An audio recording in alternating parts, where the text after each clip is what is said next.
Create or conquer.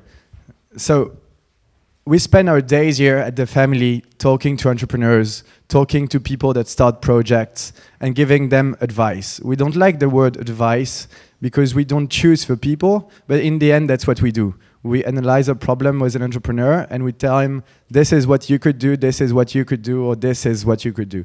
And we want them to choose, and we want them to decide. The problem is, we give so many advice to so many companies that people don't really know why we do it.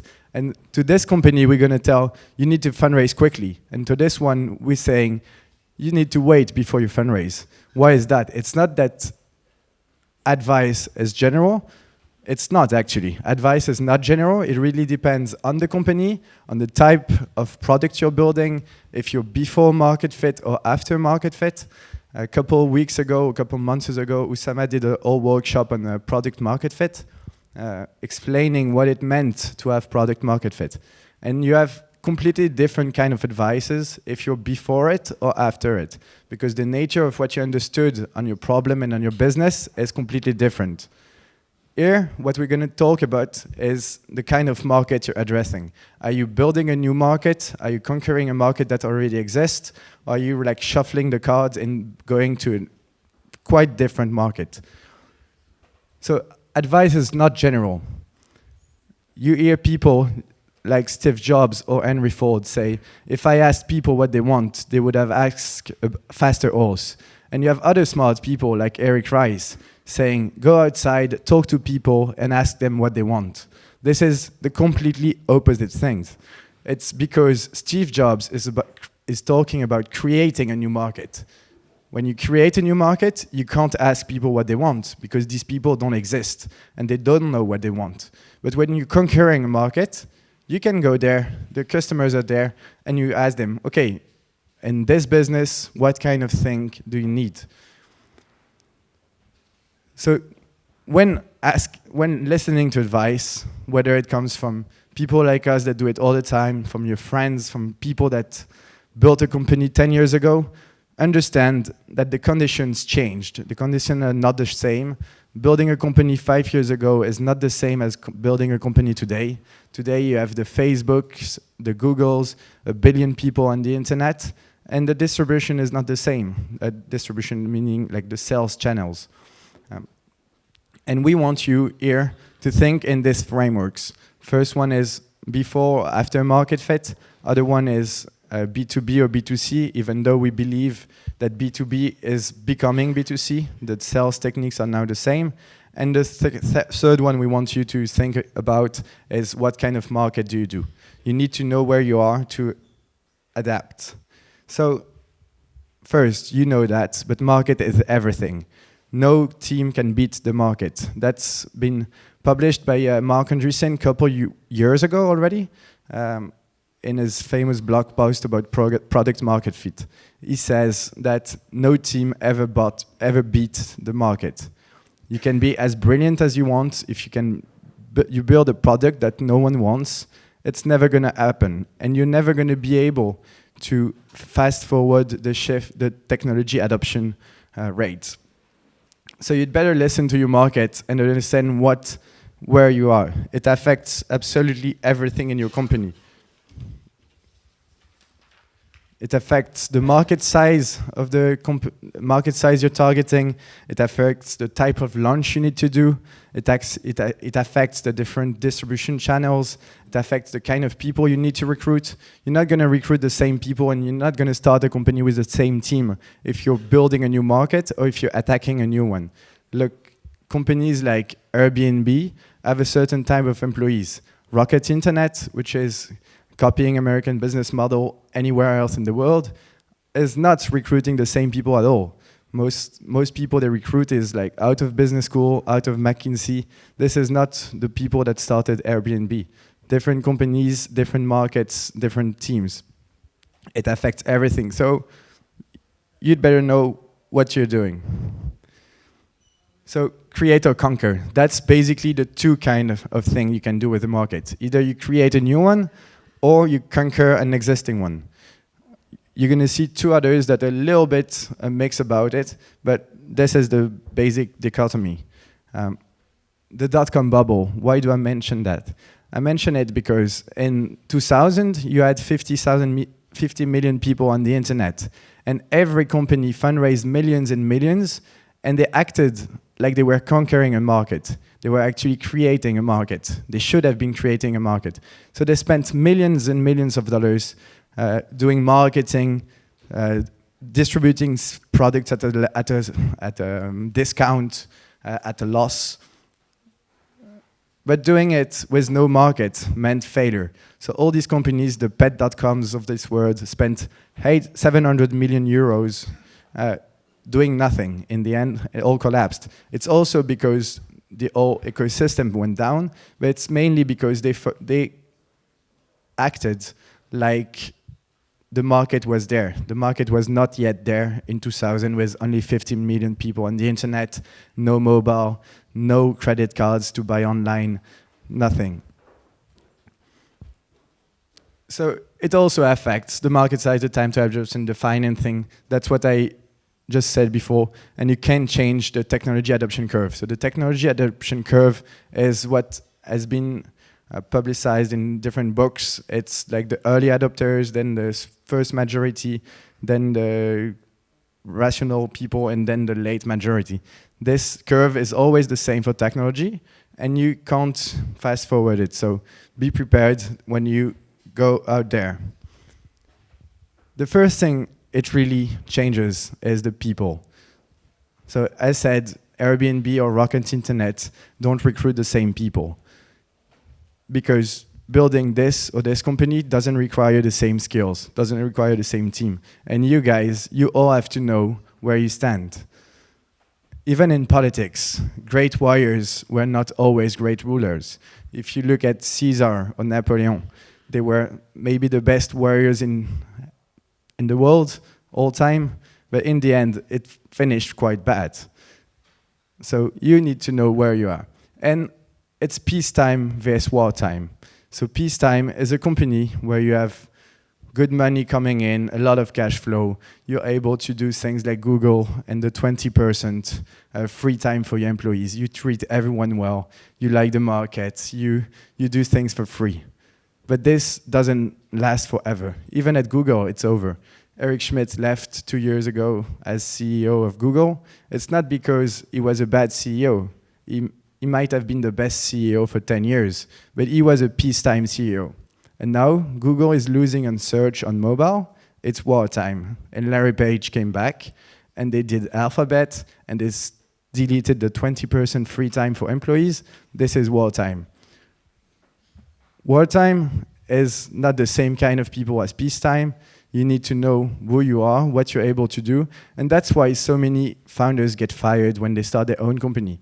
We all find it like, oh, disgusting investors. But it's just that some people are really good at starting companies. Some people are really good at building companies and making them run for the long time. So choose who you are. You need to know whether you're good for peacetime or wartime. And depending on the market you choose, it's going to be either the one or the other. Of course, most of you, if you already started a company, you're past that choice. You're gone and you're now on your market. So you need to know where you are. Are you creating a new market? Are you conquering a market? Are you resegmenting a market? Are you cloning a market? And I'll talk more about all of these in a couple minutes. So creating a market. That's what we hear most about. It's Airbnb, it's Etsy, it's eBay, it's all these new services that you put on the market and that work pretty well. It's Blablacar. And when I write, you're not Blablacar, it's because so many times we spend time with entrepreneurs and we tell them, you need to have growth, you need to have growth, you need to make revenue. And they tell me, yeah, but Blablacar, it took 6 years before making his first euro. And you're not Blablacar. You're conquering a market.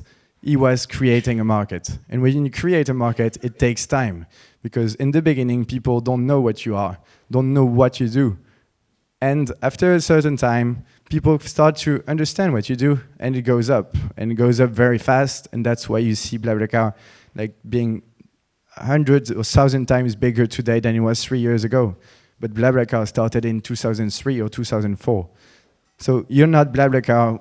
You can't compare yourself. Don't fool yourself saying, like, I'm creating a new market. Usually you're not creating a new market. You're just launching a product that's supposed to be a little bit better than the competition, and that's supposed to make revenue the first day. Go out there, make revenue. Creating a market is different. And you need to cross the chasm. So usually when you create a new market, what happens is you launch a product. You find early adopters, people that are willing to trust you, trust the project, and are like super enthusiastic about it. So your sales go up. And after a couple months, it stops and it goes down a little bit. And then it goes down for a very, very long time, usually. And then at one point, it kicks up. The problem is this long period of time. You don't know how long it's going to last. For Blablacar, it was like 6 years. 6 years with basically flat curves. And in the beginning, of course, it goes up. And when you do this, you have tons of risk that you can... There are tons of risk. The first one is your curves are like this, but you're creating a new market. So you go out and you raise money. And then you start hiring people because you expect the curve to keep like this. But it's not going to be like this. It's going to do this, and then it's going to slow down. And then you spend too much, and basically you die. So when you create a new market, what's important? Product is 10 times more important than marketing. In the beginning, you're not going to be able to spend millions of euros or millions of dollars bringing people to your website, because anyway, they won't understand what you do. So product is what's important. Blablacar, he first won the race on product, having the best product, having trust, having people coming to the platform, having just more than someone else. And then he won the war on fundraising and the war on marketing that goes with it. And now he is expanding and expanding. Value proposition is more important than pricing. Pricing, especially in B2B, is something that's very, very complicated. It's something you can't decide. It's something you need to test. But when you're creating a new market, basically offer it for free. If no one wants it, means there is a problem somewhere. And when it's free, buying it means using it. If you have people using it a lot, means someday they will be buying it. And you have tons of companies, especially in B2B, which start at low prices, and then they raise the prices. And no one is ever quitting because the product is good. So value proposition is more important than pricing. Don't fool yourself thinking the price is the problem. Put a price that's not so low, not so high, and go out there, find people using it. And if they really like it, you're going to raise the prices. You're going to go beyond profitability levels. But value proposition is the thing. Of course, if you have 2 clients in the world, don't give it for free. But like, that's usually not what you guys are building. And finally, convincing the clients is more important than fighting competitors.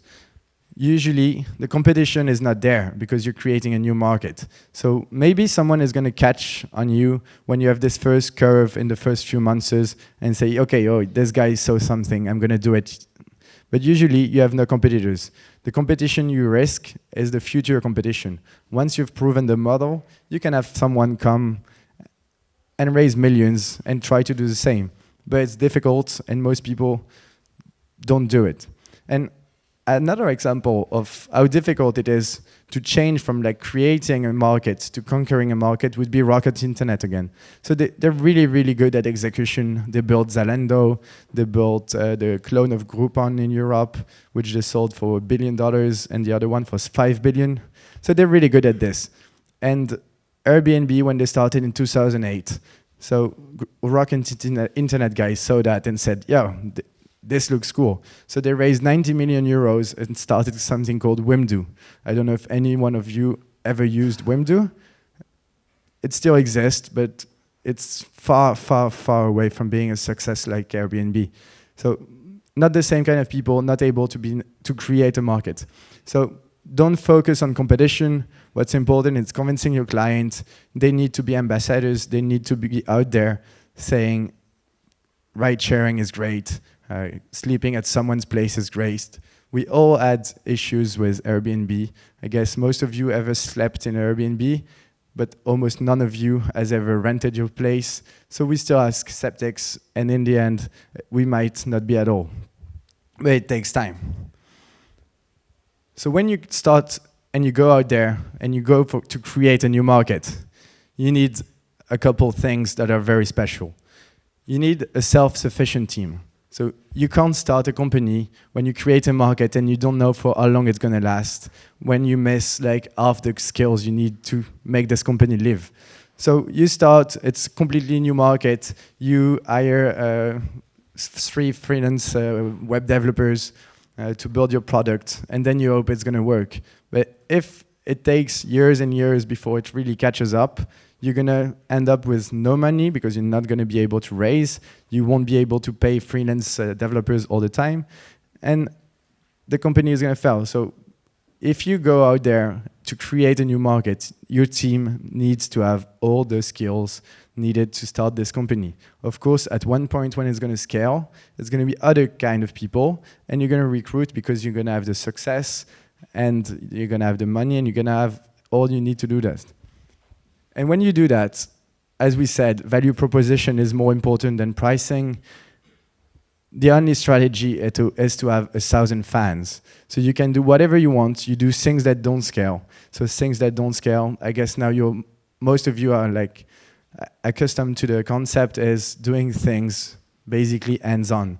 It's going out and meet and sleep at every people that host, that have an Airbnb place. It's talking to everyone that uses the service. These are things that don't scale. It's going out and talking to thousands of people to have fans. So you do these kind of things with one strategy in mind, is to have 1,000 fans. These guys must be absolutely fans. They must not be able to live without you. And then, of course, you fake it until you make it. This is what we tell everyone on any kind of business, but it's especially important when you start and you create a new market. You still want to know if this market exists, and you don't want to wait 6 years to know it. So it's going to take long, but you can test things today. We have Facebook. You can spend 1,000 euros in ads in 2 days, and you see whether there is a conversion rate. So fake it until you make it available, like you have the feeders, you have everything, but in the end, you want the cycle to be fast enough. And so the risk, when you create a new market, of course, there is the risk that you had it wrong and it's never going to catch up. So this is just bad judgment and too bad, never happened. Or the technology changes in the next 6 years and some things are made possible that were not possible before. You can't know. The other one is what I mentioned before, is you get money because you have a first curve of adoption that's good, and then you hire 5 people that you didn't really need, like marketing, which is important, marketing, of course, but you need to know when to do it. Then you spend too much, you run out of cash, and the curve never caught up, so you die. So that's hire too fast is really linked to spend too much money. But these days, we don't see so many people pouring millions into marketing, so usually the cost is the cost of people. And not crossing the chasm is kind of the same idea. You don't have the time frame, the cash to go long enough if you didn't have the sufficient teams and the thing. And at one point, the future competition. So when it's going to be going up, you're going to have other people starting to do the same thing as you. If you started with France or with the US or any market, there's someone going to do it abroad. He can be better than you, he can be faster than you. You have carpooling and Blablacar. Could have been the other way around. It could have been carpooling buying Blablacar. So this is future competition, and it always happens. The second type of market and businesses you can do is to conquer a market. So this means an existing market with existing clients. And there is one thing really great about this, is that you have existing clients. So you can go out there and ask them what they want. That's what Eric Rice talks about in the Lean Startup when he says, go out there, build something people want, ask them what they need. It's very convenient because you get the feedback. You don't get this hypothesis that in 5 years it's going to be a great thing you're building. But it's also violent. It's violent because the way you differentiate yourself is with a better product, with better sales team, with better distribution, with better marketing. It's wartime all the time. There is no peace. You have incumbents that are very strong. You have people that want to basically kill you. So product and execution are everything in this business. You need to go out there and sell, sell, sell. You need to grow every week. And when you're in there, don't fool yourself saying, it's because people don't understand my product yet. They're going to understand my product. If you're not really creating a new usage and a new market, usually you're conquering a market that exists. You're trying to put a product where another product exists.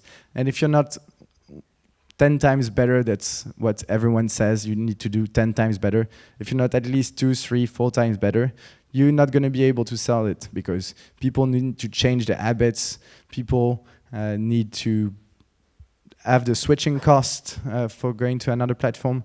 So be violent, be out there, don't fool yourself. So when you do this, you need marketing and differentiation. The way you sell is by saying you're better than the others. Differentiation.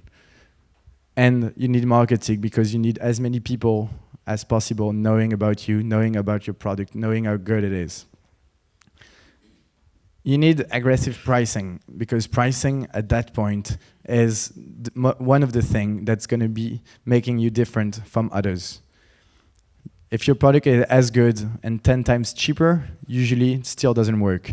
But if your product is better and cheaper, it works. One example of this would be like OpenTable. OpenTable is a platform in the US where they sell a software to restaurants to manage all their tables and their orders. It's priced something like $70 a month per restaurant. So it's not very expensive, but it still costs. And on top of that, they have a platform where anyone can book a table in a restaurant. And then so many people came and did basically the same product for free. So the software was free, but they didn't send as many people to the restaurants. And this was not enough. None of them caught up, and OpenTable is still there and still pricing pretty decent level of money to restaurants, even taking 50% shares on every addition in the restaurant.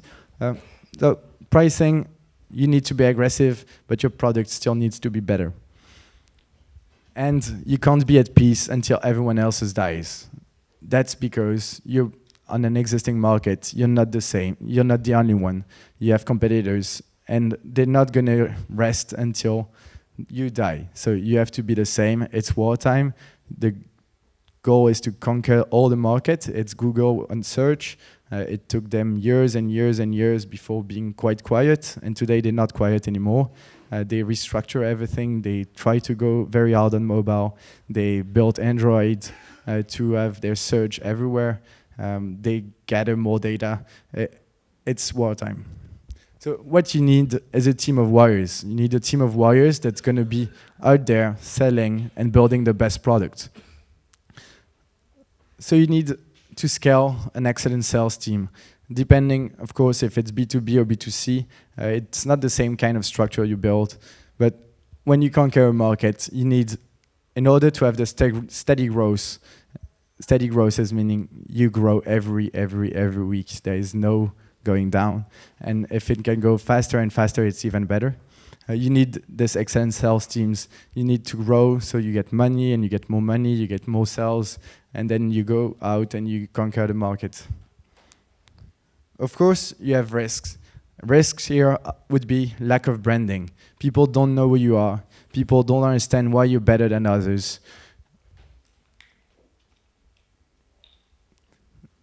And branding is linked to sales power, of course. If you don't give the materials to your salespeople, they're going to go out and they won't be able to sell. So the risks are lack of branding, lack of money, lack of sales power. Of course, a product that's not good enough, but this is assuming the product is pretty good. And incumbents. So incumbents are all the people that are already selling what you sell. Usually they're hundreds times bigger than you. They have relationship with their clients. Their product is linked to so many other products in the company. Like if today you want to build a better CRM than Salesforce, the most difficult thing will be integrating the CRM with all the system Salesforce is integrated with. So they're strong, they won't let you in, they will try to buy you, they will try to talk to your investors, they will tell your clients their product is better, they will have the marketing power. So you need to go out there, be at war, be very, very, very aggressive. Third thing is resegmenting a market. So resegmenting a market would be creating a Ryanair.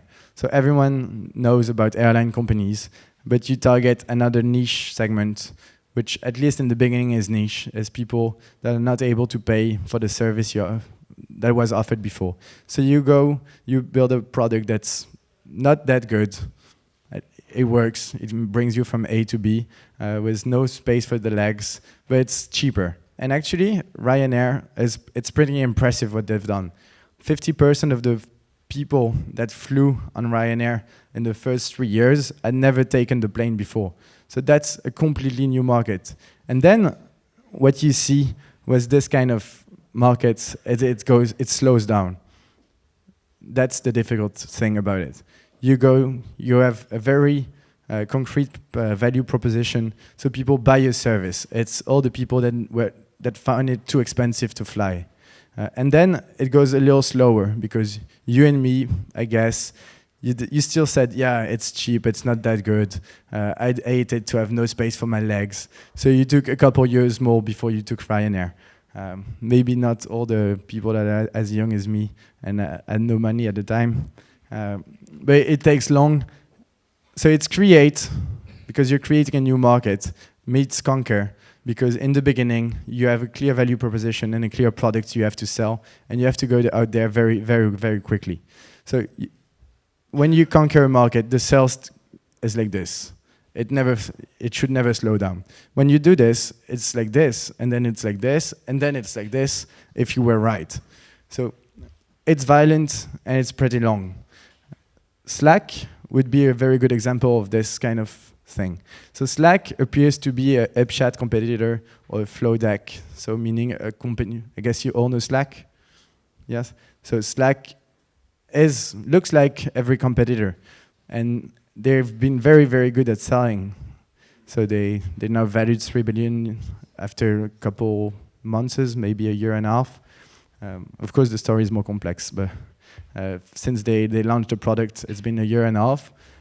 But in the end, they're not just a simple chatting platform for internal enterprise.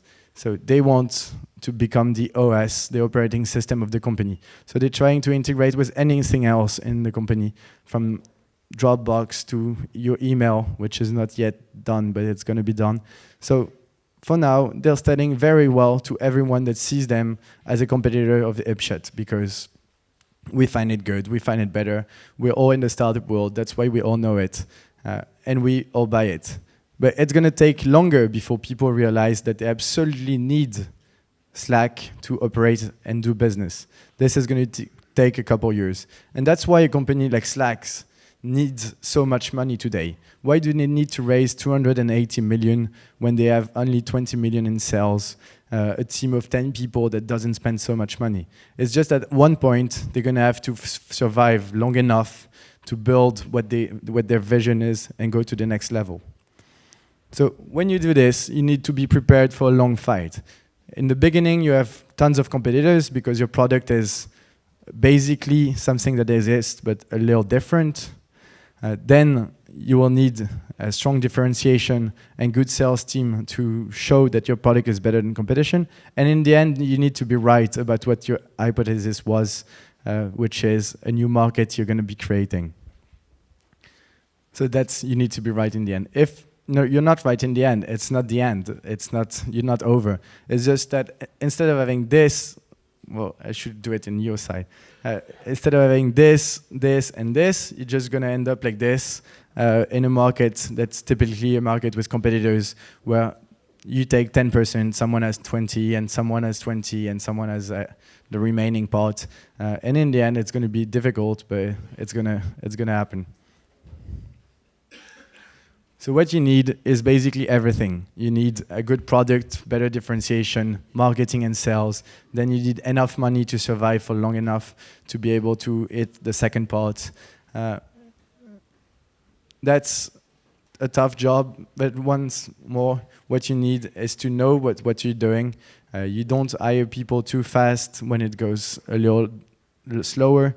You go sell the first day, you're not saying people don't understand what you do, you already sell something better. That's what many other tools did, or other companies.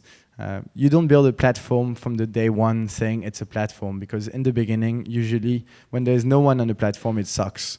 So what you do is you build a tool, like OpenTable. They built this tool for restaurants that was like single player mode.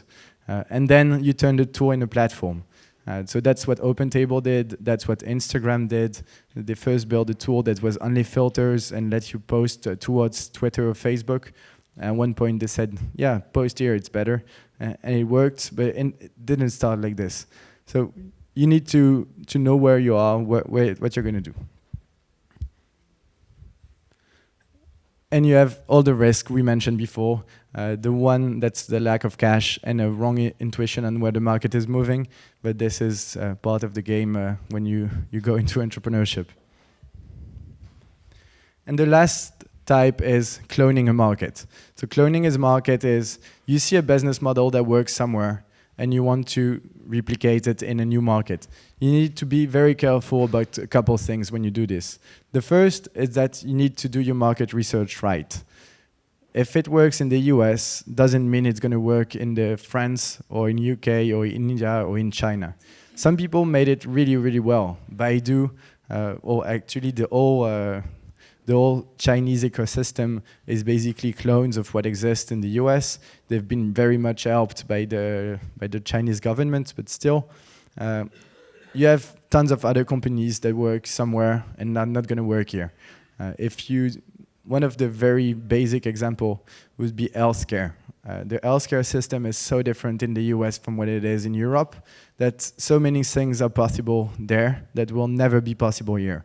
So you might want to do the same. If you don't do the research and you don't understand what the mechanics of the ecosystem and what the mechanics of the industry is here, it will never work. And then execution is everything. The business model exists. If you want to copy something and be better than the incumbent that's only on other country, you need to be better than him, basically. So Rocket's Internet are the kings at doing this. They did Groupon here, and then they became a chief operational officer of Groupon worldwide because they were executing better than Groupon. They did so many others, but they're very, very violent, execution-driven. They're able to raise tons of money, which is not what everyone else can do. And you need to be really good. So many people have tried to copy Uber. Uber, as we said, is conquering market. They're also creating a market now, but that they didn't know in the beginning that the market would be 3 times bigger than the taxi market. This is something they discovered along the way. So they're conquering, and as we said, when you conquer a market, you rest when everyone dies. And competing with Uber today is not fun. They never bought any company doing taxi services. They bought others doing like mapping or whatever. But they never bought anyone doing taxi business, or taxi meaning like VTC or whatever. So execution is everything. You need to be at least as good as them. Otherwise, they just know they have the money. They can kill you on the long run. You're not going to raise because they're coming into your market. So that's a big risk. So you need to hire killers. It's not the same kind of people that create a new market. These are people that are here to execute. They're going to be execution-driven, data-centric. And you need, as when you conquer a market, you need to grow every week. And most likely you will need a lot of cash. So Rocket Internet, the thing they copied most is Amazon. So Amazon is building an infrastructure business It's educating people that e-commerce works. When they go in places like Vietnam or Malaysia, people don't have credit cards. So you have to tell them to buy on the internet, to pay when someone delivers. You need so much money before you make any dime. But that's one kind of business. You have businesses that you can start for way less money, obviously. Otherwise, no one would be here. And you have different risks. The first is lack of speed, because if you don't go fast enough, they're gonna come. The American company is gonna be here. I hope someday it's American companies copying European companies, but for now it's the other way around. It's wrong market hypothesis, because you thought people needed this in your market, but they don't really. If you see Uber, in every different country, they fight on different things. In Paris, they fight on service. The service is 10 times better than the taxi. The price was higher. Now it's getting a little cheaper, but because they go in second phase. If you go to London, the service at Uber is pretty poor, but the price is very good. The price is like way less than the taxi. So you need to know what you fight for. You need to have the right market hypothesis. Otherwise, you're going to be beaten by the original business. And if lucky, they're going to buy you. That happens a lot of time. It really depends on what kind of company you want to copy. That's also market hypothesis and market research you need to do before. So where are you? All of you are creating a business. You need to know what kind of business you're building, and the hypothesis that you receive and the advice you receive is not the same at all. If we tell some company to hire 10 salespeople, doesn't mean every company should hire 10 salespeople. If we tell one company to raise money, or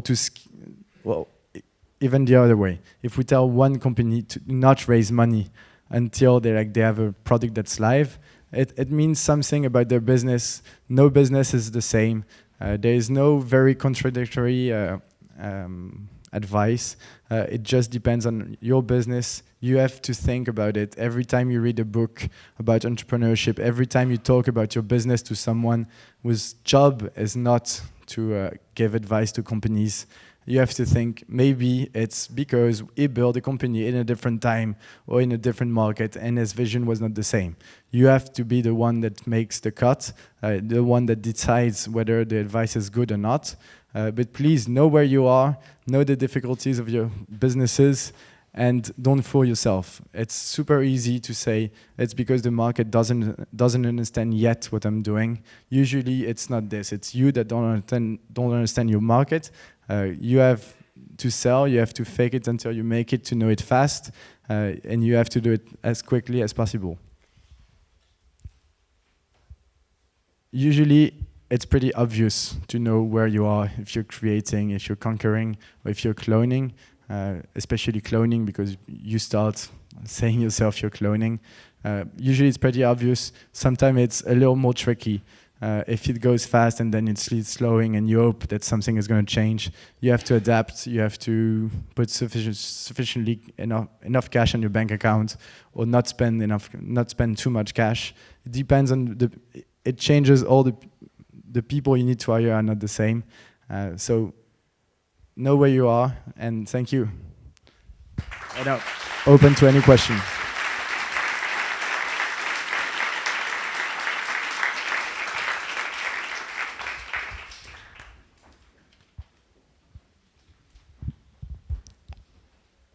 Anyone?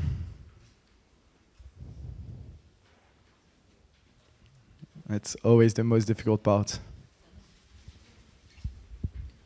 Yeah.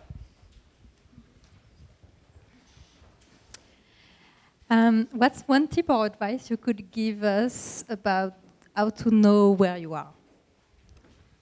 Yeah. So the first thing is testing your market. So we've been talking a lot about product market fit as the most important thing startups need to find. It's when their product actually meets a market demand. So the best way is you fake what you have. You do a landing page. Today we have the chance to have a platform called Facebook with 1 billion users, which you can target based on if they're traveling, if they like cats, if they're single, if they're French. So you can target the people you expect to use your product. You spend 500 euros on ads, and you see whether the conversion rate is good. If it's good, means you have a market, and you go there and you conquer it. If it's not that good, maybe you're creating something and you didn't target the right people. So usually that's it. And so you need to make it as fast as possible, because you don't want to discover it in 2 years after having spent $500,000 in developing a product. Thank you. Can you give us more example of companies that conquer a market?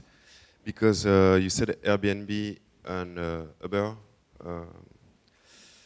creating a market, Slack is resegmenting a market, and Rocket Internet is cloning your market.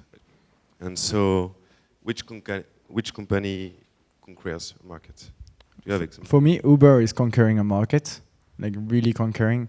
In the end, they realized that they're expanding the market further than what they thought. Today, they're doing 3 times more than what taxi were doing in San Francisco.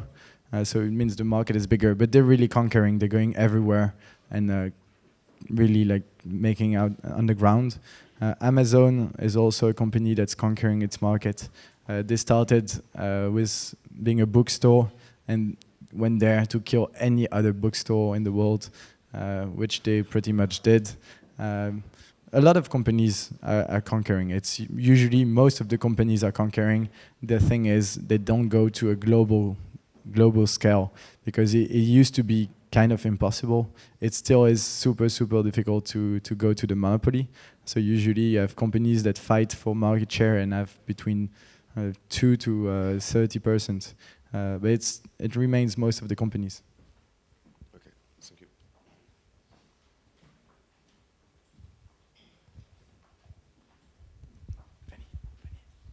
Yeah. Can you be in more categories at the same time? For example, segmenting the market and conquering the market? It's we can say you're resegmenting your market, but in the beginning you need to act like you're conquer it. That's what we say. It's conquer meets create. It's in the beginning you need to have a better product than everyone else, distribute it, sell it, and have everyone use it. And then you have to adapt because the adoption curve is different. So the longer is when you create a market, it takes really long to get to the majority. Resegmenting takes some time. Conquering takes little time because the clients are usually already there. And cloning takes no time because you know the market is there if you've done your research right.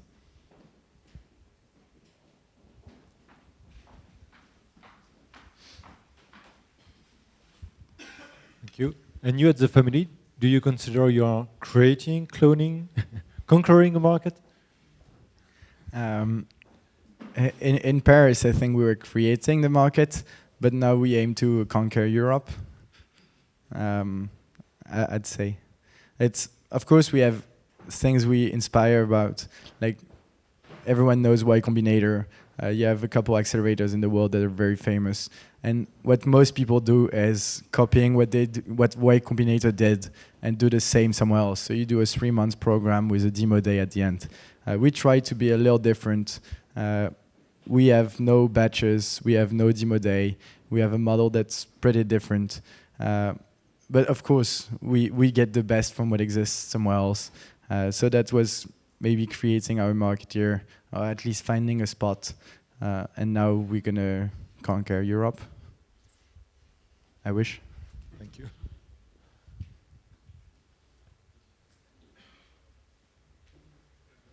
So who is creating a market here? So I can get a sense of,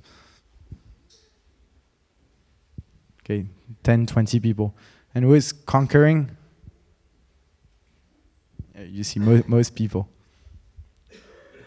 And someone cloning or doing resegmenting? a few. Cool. But actually, I think you didn't explain one example that is cloning a market to another market. For instance, open table can be applied to many leisure markets. Oh, you mean so cloning a market to cloning a company, a model to another market? Yeah, it's like, okay, I see what you mean. Like, open table is this tool and booking platform, and you want to do the same, but you do it with like beauty or haircuts or whatever. Exactly. Yeah. So yeah, the principle is the same. You know how the model works. It's like if you're building a SaaS product. Usually, you need to offer value to your customers. So you go and you tell that you see that they work in this way, and you ask them what they want. So you would be close to conquering, changing their habits of people and businesses. And then you can, it's not really cloning. It's like you see, I don't know, it's like Rolls-Royce, they don't sell their engines to flying companies. They rent it by the hour. So this is a model, and so many people use the same now. Like the printers, they don't make you pay for a printer, they make you pay by copy in enterprise. It's the same model, it's not the same company. I would say you're conquering a market and you're like building a new service for people. Yeah.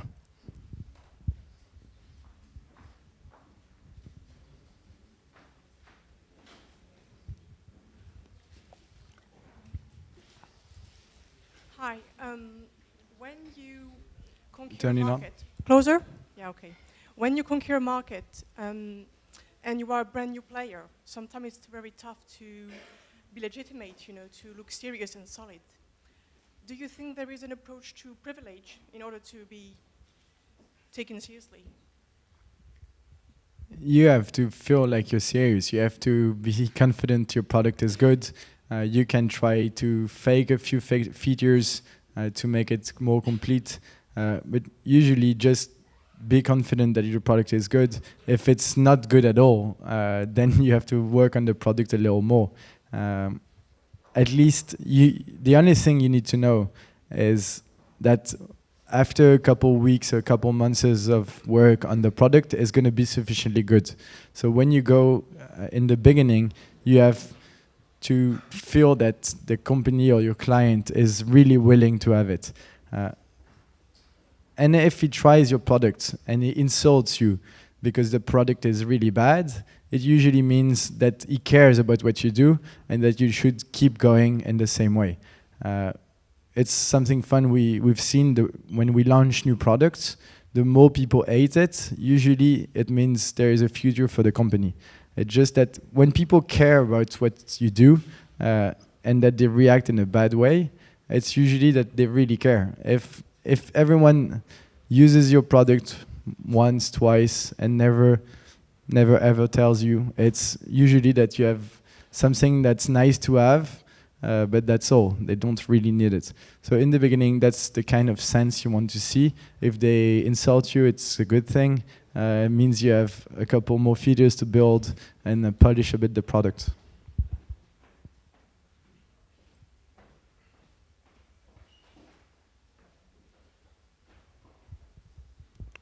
Last one, maybe.